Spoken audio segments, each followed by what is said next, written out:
Coming to you from the 91 Sports Network studio, Western New England's voice for sports. Your host, Marquez Lopez. All right, welcome back to the 91 Sports Network show. I am Marquez, as always, your host.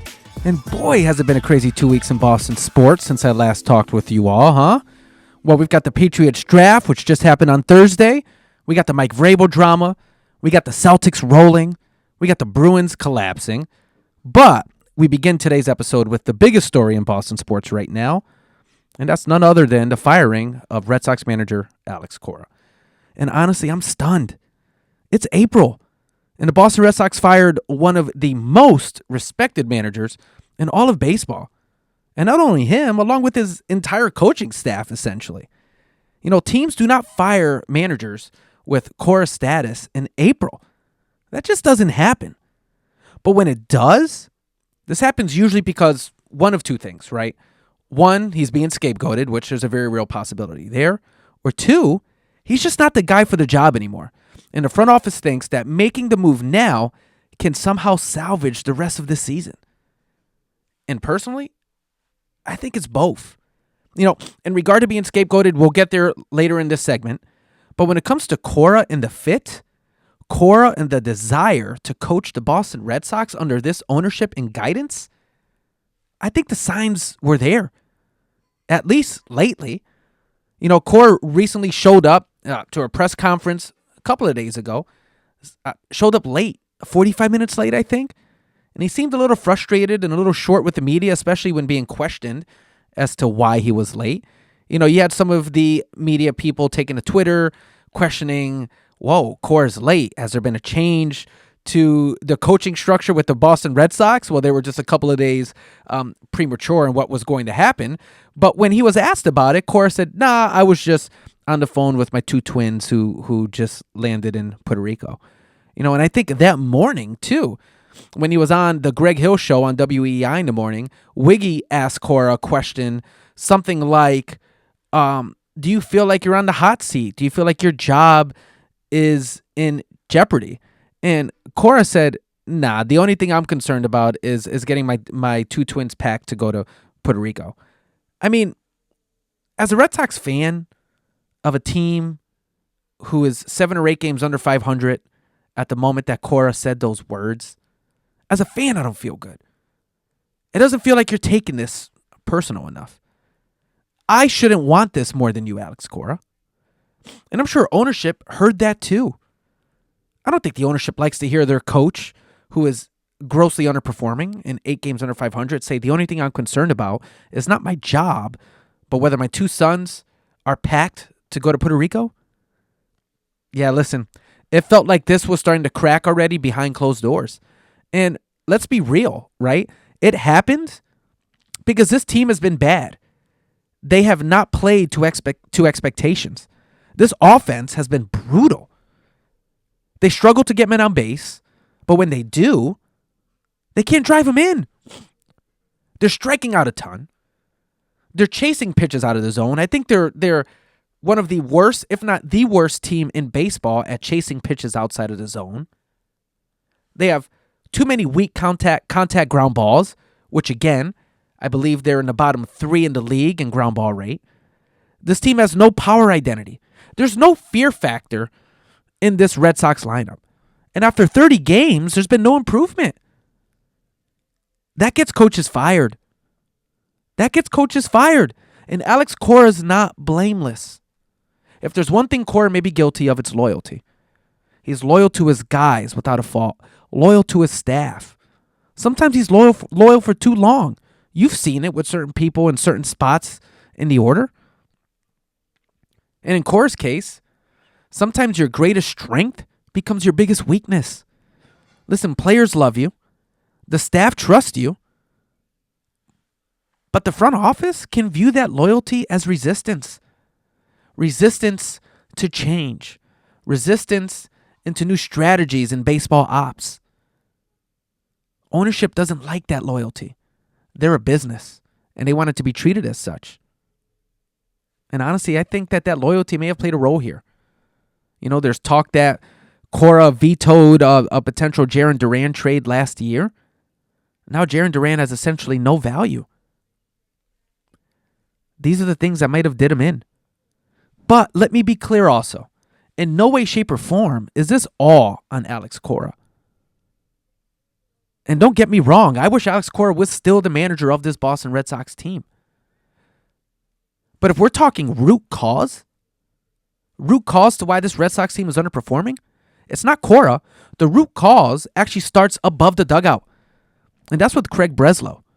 Craig Breslow deserves more blame than Alex Cora, in my opinion, because Breslow built this roster. And this roster has major flaws. You know what it has since the beginning. They tried to build a contender through pitching depth or through run prevention, which is Breslow's verbiage there. They tried to build this contender from matchup data and projections and versatility and spreadsheets. And listen, big data is fine. That's fine. Sports don't exist without it anymore. In fact, sports need it. But there's more to it than just the data. Who's going to drive in runs? Okay? It's time to be traditional and get a home run hitter here. Who do the Red Sox have in their lineup that could change the game with one swing? Honestly, who? Who in the Red Sox lineup scares opposing pitchers? I got the answer for you. That's nobody.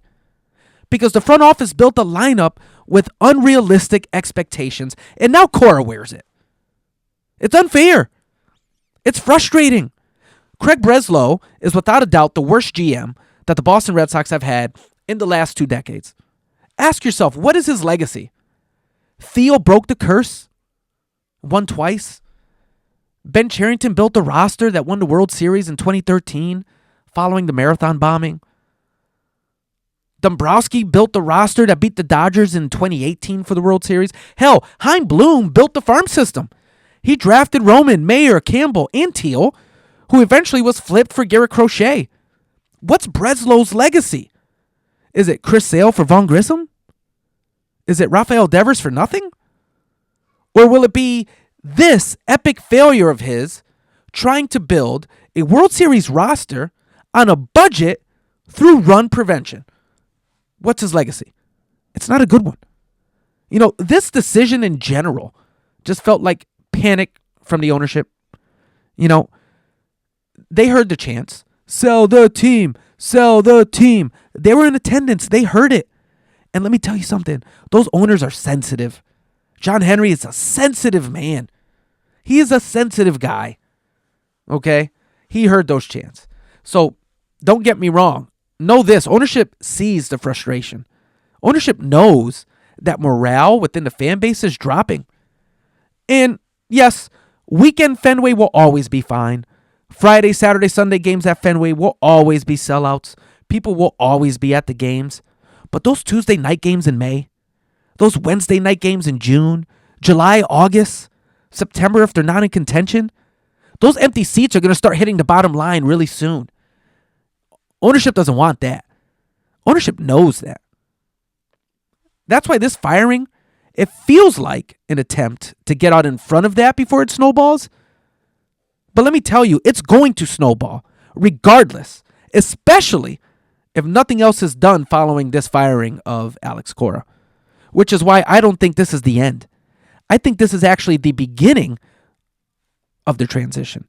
I expect more moves. And I'll give you a take right now. I think the first move is Jarren Duran. I think he's next. You know, Jarren Duran was questioned by the media as he walked by the clubhouse, and someone asked him how he felt about the court thing, and he just put his hand up and walked away. This is a guy almost never takes accountability for anything, and I'm a Duran guy, but he does. He walks away from this stuff. And you know what? They say a wise man once said nothing at all, so maybe he did the right thing. But either way, showing that is also showing up the owners to a degree. Okay, Trevor Story is another name of a player who could become available if they could find a path to get out from underneath that contract, that is. And let me tell you why, okay? It's because of the comments or lack of comments that these veteran players made following the Alex Cora firing. Guys like Trevor Story and Garrett Whitlock and a few others publicly echoed the idea that players were not consulted about this move. Nobody from the Red Sox front office came down and talked to players and asked how they felt about Cora and how they felt about firing Alex Cora. They essentially said that ownership is telling them, you get paid to play, you don't get paid to have an input on who coaches you. They essentially said they have nothing to do with it, that the front office makes these business decisions. And this is not a harmless thing to say. This didn't sound harmless to me. I didn't need to read between the lines to see the message here. This is veteran players distancing themselves from the Red Sox ownership and front office. This is players letting you know, veteran players, letting you know that they are not aligned with this move. This is the Red Sox clubhouse speaking through its veterans. And now many of the coaches that those veterans had relationships with are gone. And now enter Chad Tracy, who I have nothing bad to say about. I have nothing bad to say about Chad Tracy. I'm happy for him. Seems like a good guy. Seems like a fun coach. All right? But he's a guy who has more ties with the younger players and prospects than what he's going to have with the veterans. Okay? Tracy came from AAA. He coached Marcelo. He coached Roman. He coached Campbell. Coached Abreu, Narvaez, Tolley, Early. He's coached all these guys. He has this deep, direct relationship with the younger core of the Red Sox, which makes up more than half of the team. So this tells me something. This organization right now, following this Alex Cora firing, they're shifting younger and much faster than you may realize. Okay? And some of these veterans, i.e. Jarren Duran, Trevor Story, Aroldis Chapman, may not be part of where this Boston Red Sox team is headed. It's just so frustrating, you know? The Red Sox should truly be in the Hall of Fame of fracturing relationships. I mean, you got Mookie Betts, Xander Bogaerts, Rafael Devers, Don Orsillo, Alex Cora. It's all different names, but it's the same pattern. There's too much spreadsheet management here, too much ego in that front office, too much cost cutting, too much corporate. There's not enough soul left in the Boston Red Sox today, and that hurts me more than anything. This organization is the worst team in all of pro sports at relationship management. And I don't think they're ever going to get it together, at least not with these owners. And now listen, my final core thought here, and I'll say this clearly, okay? I do think that it was time for Alex Cora and the Red Sox to go their own ways. And not because he can't coach, not because he forgot baseball, not in the slightest, but because the relationship is dead. The relationship between Alex Cora and the Red Sox front office and ownership is dead. Okay, he has had to make something out of nothing with these Red Sox rosters over the last 2 to 3 seasons now. This relationship is over. And once that happens, somebody has to go. And unfortunately, it's Cora who wears it. But don't get this wrong.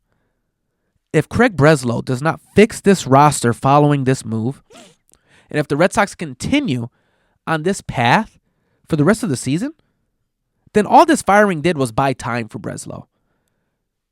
Because if this continues, Craig Breslow will be out of a job too come September, and you can bookmark that.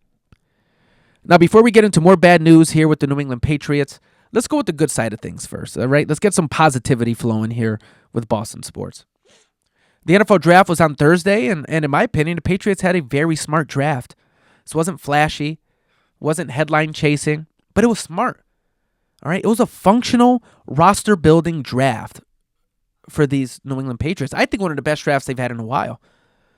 They opened up the first round, trading up 3 spots, and taking offensive tackle Caleb Lomu out of Utah. All right, Morgan Moses is 35 years old at right tackle. Offensive tackle was in need. And personally, I think last season, I think I've said this to you before on one of my previous episodes, that I think last season may be the best football we've seen from Morgan Moses going forward at 35 years old. I don't think he gets better than what he did last year, and last year he was fantastic. All right, Caleb Lomu is 6'5", 317 pounds, great size for a tackle. He's very athletic for his size. He was a good left tackle for Utah for the last 2 years. And you hear left tackle, and I know what you're thinking, but listen, Will Campbell staying at left tackle for now. He was a 4th overall pick. They're not jumping ship on this project just yet. So Lomu likely starts on the right side. I'd assume Moses is going to continue to be the everyday right tackle. Maybe Lomu kicks inside early in the season, gets some reps at guard. Maybe, helps keep Morgan Moses fresh, gets some reps at right tackle. But Lomu is very much the right tackle of the future for the New England Patriots. And most importantly, with this draft pick, this New England Patriots team is no longer one injury away from disaster on the offensive line, which we all saw is what happened at the end of last season. So this was a great pick for them. Now, in the second round was my favorite pick of the draft for them. They drafted defensive end Gage Jacas. Jacas is how it's pronounced. It's actually spelled Jacas. I don't know why. I'm just letting you know how it's said. All right? The Patriots needed a pass rusher, and they got one with Jacas. All right? And I personally love this kid's background. Okay? I love him. He's a former high school all-state wrestler. He won state titles at 218 pounds and 260 pounds. So what's that tell you, right? He's tough. He understands leverage. He's disciplined, and he's violent. Okay, at 6'3", 260 pounds, over his college career, he's got 27 sacks, 37.5 tackles for a loss, and 7 forced fumbles. I mean, this kid feels like a Patriot to me. And truthfully, I think he's the one player from this draft who's going to make an immediate impact on the Patriots defense, Patriots roster in general this season. Now, in the third round, this was the funnest pick in the draft for the Patriots for me. And that was when they selected tight end Eli Raridon out of Notre Dame. Now, I'll be honest with you. I didn't know much about him heading into the draft. I didn't read much about him during the draft process. But after the selection, the more that I learn, honestly, the more that I love. Okay, I saw his high school basketball tape. If you have a chance to go find that, please go find it. It is extremely entertaining. He is extremely impressive. I mean, this guy's dunking in transitions, fast breaks. He's hitting deep threes. He's moving like a wing. All right, and word is that athleticism translates to football for him. He's 6'6", 245 pounds. That is phenomenal size. And he runs routes well, catches naturally. And something that's going undervalued here, he blocked for 2 elite backs at Notre Dame this year. And if you watch game tape on him, that tape shows him as a major factor in the success of the run game for the Irish. Okay? I truly think the Patriots have found their future tight end after Hunter Henry. I think this is the best tight end they may have since they selected Rob Gronkowski. All right, coming into this season, I definitely see more 2 tight end sets for Josh McDaniels, and it's another great weapon, great asset to give to Drake May. I love the pick. Now, later in the draft, rounds 5 through 7, they continue to build depth, beginning with defensive back Kayron Prunty out of Wake Forest. They drafted offensive tackle Demetrius Crownover out of Texas A&M. He's 6'7", 330 pounds. This is a massive human being. Then they drafted linebacker Nnamdi Obiazor out of TCU. Then with their 7th round picks, they took quarterback Baron Morton out of Texas Tech. He had a good college career. They took running back Jam Miller out of Alabama. He's actually an elite athlete. Next Gen Sports with the NFL ranked him as the 5th most athletic running back in the entire class. And he's also a good punt and kick returner. So this is great value in the 7th round. And with their last pick in the 7th round, they drafted defensive end Quintavious Hutchins out of Boston College. So right out of their own backyard. And listen, that back end of that draft is exactly how you build the middle and bottom of an NFL roster. This was a great draft for them. Okay, again, it was nothing sexy, no headlines here, but this was important. This was an important draft for them. NFL seasons are wars of attrition. Okay, you need depth in order to compete in January. You need bodies. You need upside. And the Patriots got better this weekend. Okay, Lomu looks like a future starter at tackle for us. Okay, we got 2 tackles. Love it. Jacas, I think, is going to help immediately in the pass rush and be an impact player as a rookie. And Raridon could become a real piece of this offense. Could become that tight end that we've been missing since Gronkowski left town. All right, and guess what? One other note, they didn't draft a single receiver. So if it wasn't shoot in before, it is now. A.J. Brown to the Patriots on June 2nd. You could book that. Now, moving on from the draft, unfortunately, we're going to talk some reality here. Until OTAs begin in late May, the biggest Patriots story is not going to be football. Unfortunately, it's going to be Mike Vrabel, and this story is wild. All right, it really makes me worry if Mike Vrabel will be able to coach this Patriots team to the best of his ability next season. Now, I'm not ruling anything out here because the noise keeps growing. And personally, I found it interesting that he missed day 3 of the draft, which furthers my question, will he be able and available to coach his best? I don't know. But now here's my hot take reel here for you, okay? Josh McDaniels has a very real chance to be a head coach for the 3rd time in his career with the New England Patriots this season. Not today, not tomorrow, but if this chaos continues, this idea becomes very relevant very fast. And he may very well fulfill what has seemed like a prophecy for years now, and that's Josh McDaniels as the head coach of the New England Patriots. I think that there is a real possibility that this could happen. So do me a favor, bookmark that take, and don't forget that you heard it here first. Now let's move on to the NBA. Okay, the Celtics are rolling. They've dominated Philadelphia. They've held the Sixers to under 100 points in 3 or 4 games. Even with Embiid back last night, Boston won on the road by 32 points. Okay, Peyton Pritchard had 32 points off the bench. Tatum had 30. Listen, this is straight dominance from the Boston Celtics. And truthfully, it's nothing we didn't expect, right? Now, the Celtics will look out to close the series on Tuesday night. But round 2 for the Celtics may not look like what we all assumed it was going to look. We all thought it'd be the Knicks waiting for us there in round 2. But right now, the Knicks and the Hawks are tied at 2 games apiece in their 7-game series, which Game 5 is also on Tuesday. So we're going to want to keep an eye on both of those series as they relate to the Boston Celtics. Now, lastly, on to the NHL. The Bruins are absolutely pathetic right now. And I knew they'd be pathetic. Was talking to a friend of mine, a Sabres fan, who tried to sell me on the Bruins being competitive. Maybe the Bruins actually having a chance to win this series. Come on, man. The Bruins are an unserious hockey team. They have been all year. Okay, they're outscored 9-2 in these last 2 games in the series. They've allowed 10 goals in 4 third periods this series. This team has no urgency. They have no answers. And they can't do a single thing right. Put a fork in them. All right, this series will likely end tomorrow on the road, where the Bruins have struggled all season to win a game. Now, as we wrap up the show today, just a quick look at the week to come. The Bruins will try to stay alive Tuesday in an elimination game at Buffalo. As you know, I don't have high hopes there, but you're going to want to tune in.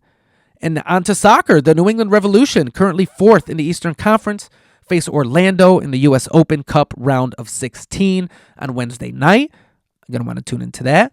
On Tuesday, the Celtics try to punch their ticket into round 2 of the NBA playoffs versus the 76ers at home. And last, but certainly not least, although it feels like a least, the 11-17 Red Sox open a 3-game set in Toronto tonight before returning home to face a Houston team later in the week that swept them earlier in March. Well, that's a wrap for another installment of the 91 Sports Network show. As always, I really appreciate you all for tuning in, for liking, for sharing. You guys are awesome. Really looking forward to talking to you all again next week. 91 out.